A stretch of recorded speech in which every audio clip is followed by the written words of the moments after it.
Une rencontre. C'est une histoire simple mais belle.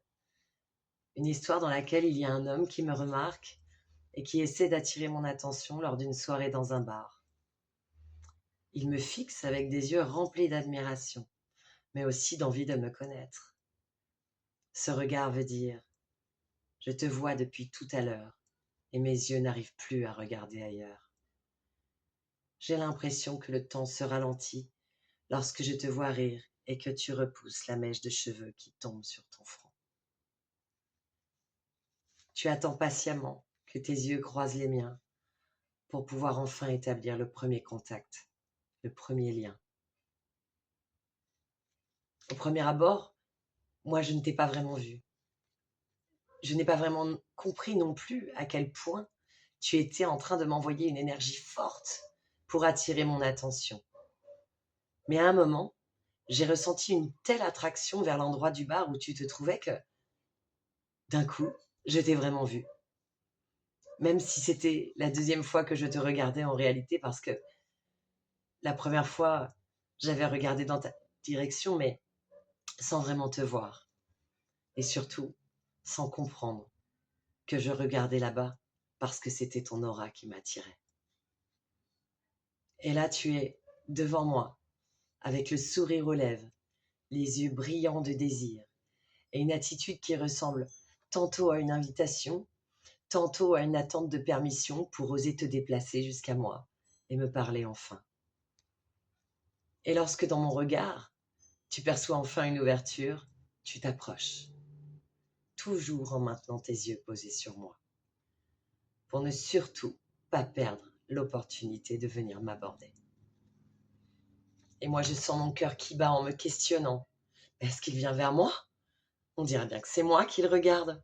Qu'est-ce que je vais dire s'il vient m'aborder? Je sens que j'ai un peu le souffle coupé et que la pression me gagne. Tu arrives juste à côté de moi. Tu es si proche. Tu regardes très furtivement la table où je me trouve avec mes amis, puis tu leur dis un bonsoir rapide et tu te penches délicatement près de mon oreille. Tu te présentes en me demandant mon prénom. Je te réponds et tu me dis d'une voix suave: je suis charmée de te rencontrer. Le bar est bruyant. Mes amis ne comprennent pas que je ne te connais pas. Pendant qu'ils continuent leur conversation, le temps s'est suspendu pour moi. Je n'entends ni ne vois plus rien autour, à part toi et moi.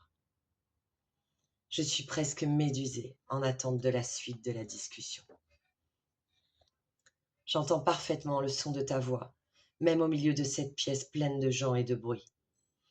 Tu me proposes de m'éloigner un instant de mes amis pour pouvoir parler avec moi.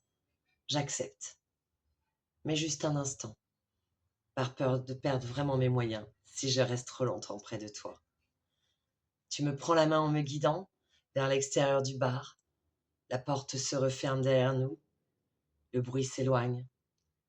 Tu t'excuses d'avoir été aussi entreprenant, en me disant que c'était plus fort que toi et qu'il y avait une voix qui te répétait sans cesse dans ta tête de ne pas partir avant de m'avoir parlé. Je lève les yeux au ciel en me pinçant légèrement les lèvres parce que je suis gênée et flattée à la fois. Je ne sais pas quoi dire. Alors je te réponds que je ne suis jamais un étranger d'habitude, mais que j'ai l'impression de te connaître déjà.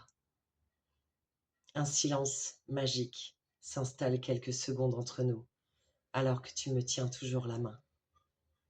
Nos yeux sont plongés dans le regard de l'autre. Les étoiles éclairent notre visage. Tu me demandes d'accepter une invitation à dîner ensemble demain. J'accepte tout de suite. Tu amènes le dos de ma main à ta bouche et tu y déposes un baiser délicat, tendre et voluptueux. Tu me donnes le nom du restaurant et l'heure de notre rendez-vous en me disant: j'ai hâte de te rencontrer demain, ma belle inconnue.